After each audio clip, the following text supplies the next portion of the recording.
नमस्ते दोस्तों। हम सब जानते हैं कि भगवान बुद्ध गांव-गांव शहर-शहर घुमा करते थे अपने कुछ शिष्यों के साथ और उपदेश दिया करते थे। ऐसे ही घूमते-घूमते एक दिन एक गांव में आए और उपदेश देने बैठे। देखते ही देखते भीड़ उमड़ पड़ा और बहुत सारे लोग उनके उपदेश सुनने और उनको देखने बैठ गए। उसी भीड़ में एक किसान भी था। उपदेश खत्म होने के बाद वो किसान हाथ जोड़ता हुआ भगवान बुद्ध के पास आया और बोले कि भगवान, मेरी बहुत मन की इच्छा है कि कल आप मेरे गांव में आए और ऐसे ही उपदेश देकर हम सबको धन्य करें। ऐसी स्नेह से बुलाने से भगवान कभी मना नहीं करते।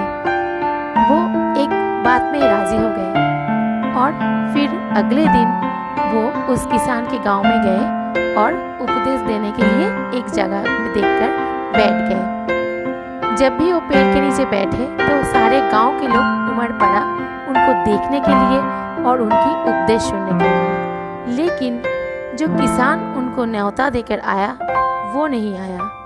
दरअसल बात ये था कि उसी दिन सुबह उस किसान का एक बैल कहीं खो गया। इसलिए किसान को मन में ये दुविधा हो रहा था कि बुद्ध के उपदेश सुनने जाए या अपने बैल को खोजने जाए। बहुत देर तक सोचने के बाद उसने ये फैसला लिया कि अपने बैल को ही ढूंढना जाए। ये सोचकर वो बैल को ढूंढने निकल पड़ा। सारा दिन बैल को ढूंढते ढूंढते आखिर में जब वो बैल उसको मिला तब शाम हो चुका था। शाम को वो बैल लेकर घर आया और फिर खाना खाकर सो गया क्योंकि वो किसान बहुत थका हुआ था।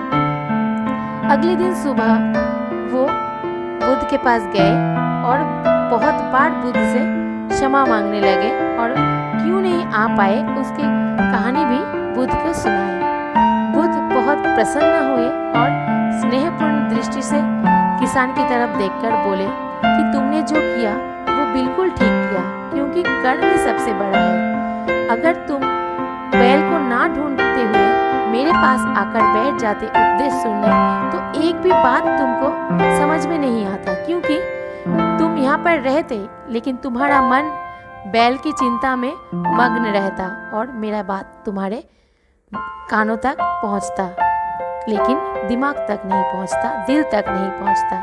इसलिए तुमने जो किया बिल्कुल अच्छा किया। दोस्तों, इस कहानी से हमें ये सीख मिलती है कि जब चाहे जो भी काम हमें करना पड़े उसको हम सच्चाई और ईमानदारी से निभाएं। कर्म ही सबसे ऊपर है, बाकी कुछ बाद में है। ये सिर्फ भगवान बुद्ध नहीं, श्री कृष्ण भी अपने गीता में यही कह कर गए हैं कि कर्म ही सबसे ऊपर है। धन्यवाद।